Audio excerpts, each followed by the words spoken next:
जय श्री कृष्ण, जय माताजी। मित्रों, अमे निकली गया था खीमलिया जवा। જોઈ લે, બંસીને તડકો લાગે છે એટલે એ તો ચૂંદડી ઓઢીને બેઠી છે. અમે જઈ હતા ખીમલિયા. હવે પહોંચી ગયા છીએ રોડે અને જવાનું છે પેટ્રોલ ભરાવા. આવી ગયા છીએ પેટ્રોલ પંપે. અફવા ફેલાવી હતી કે પેટ્રોલ પંપે ગળદી બહુ છે, પણ અમે તો આવ્યા તો કાંઈ જ ગળદી નથી. હા, બંસી જુઓ કેવી ગાડીમાં બેઠી છે. તો ખટારા હોય એટલે ખટારા જ જોઈએ. બાબુ,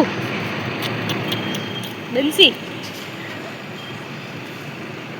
ક્યાં ખટારો?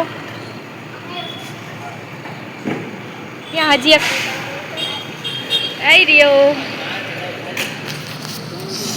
હવે પેટ્રોલ ભરાવીને અમે ચડી ગયા છીએ રોડે ચડી ગયા છીએ અમે. જોઈ લ્યો તમે, તડકો બહુ જ લાગતો હતો એટલે એમ થતું હતું કે જવાય નહીં, પણ જવું જરૂરી હતું.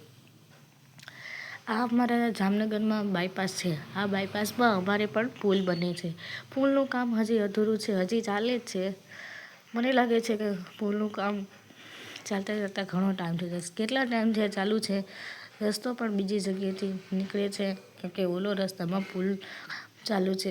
બે સાઈડમાં પુલનું કામ ચાલુ છે. જુઓ તમે, અમારા જામનગરમાં પણ અમદાવાદ જેવા પુલ બનશે.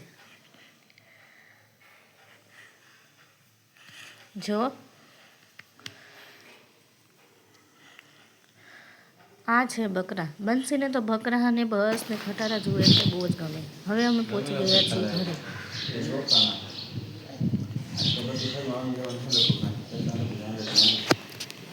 બંસી બેસી ગઈ છે ખાવા. એને કાકીએ દઈ દીધી છે ધાણી. બંસીને તો ખાવા જડે એટલે બીજું કાંઈ જોઈએ નહીં. જુઓ તમે, એ ધાણી ખાઈ રહી છે. જોયું કેવી બેઠી છે? ધાણી ખાઈ રહી છે અને એ વાતો કરે છે, બોલે છે કે મારે ધાણી ખાવી છે. બંસીને તો ખાવા જડે એટલે બીજું કંઈ જોઈએ નહીં, એટલે એ ખાતા જ રાખે.